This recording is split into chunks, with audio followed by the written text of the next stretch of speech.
வணக்கம். இன்றைக்கி egg tomato rice செய்ய போகிறோம். இது ஒரு அவசரமாக லஞ்ச் பாக்ஸ் பேக் பண்ணணும், அந்த மாதிரி நேரத்தில் இது ரொம்ப சீக்கிரமாக செஞ்சிடலாம். ரொம்ப ஈஸி. வாங்க இது எப்படி செய்யறதுன்னு பார்க்கலாம். இது செய்யறதுக்கு ஒரு 4 தக்காளி எடுத்திருக்கேன். இது ஸ்மால் டு மீடியம் சைஸில் இருக்குது, அதனால் 4 எடுத்திருக்கேன். பெருசாக இருந்தால் 2 கூட போதுமானது. ஒரு 2 முட்டை இது எடுத்திருக்கேன். இப்போ ஒரு பேனில் 2.5 ஸ்பூனுக்கு தேங்காய் எண்ணெய் விட்டுக்கிறேன். இது சூடாகட்டும். இப்போ இது சூடானதும் கட் பண்ணி வச்சுருக்கிற தக்காளியை இதில் சேர்க்குறேன். இது கொஞ்சம் நல்லா வதங்கணும். இது மாதிரி வதங்கிட்டு இருக்கட்டும்.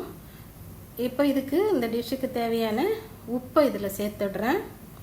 இது கொஞ்சம் நேரம் மீடியம் ஃப்ளேமில் கொஞ்சம் நல்லா வதங்கணும். இப்போ இதை மூடி வச்சு கொஞ்சம் நேரம் இருக்கட்டும். இப்போ திறந்து பார்க்கலாம். இப்போ இது நல்லா வதங்கியிருக்கு பாருங்கள். இப்போது சில்லி ஃப்ளேக்ஸ் 1 டீஸ்பூன் அளவுக்கு சேர்க்குறேன். இது அவங்கவுங்க விருப்பத்துக்கு தகுந்த மாதிரி காரம் சேர்த்துக்கோங்க. தக்காளியினுடைய புளிப்புக்கு தகுந்த மாதிரி இதை பார்த்து சேர்த்துக்கணும்.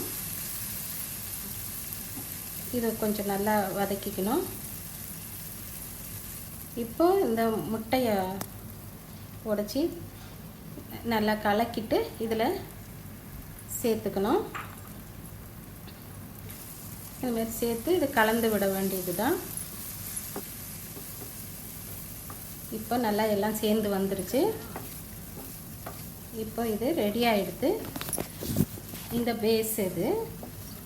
இப்போ இதை ஒரு பவுலுக்கு மாற்றிடுறேன்.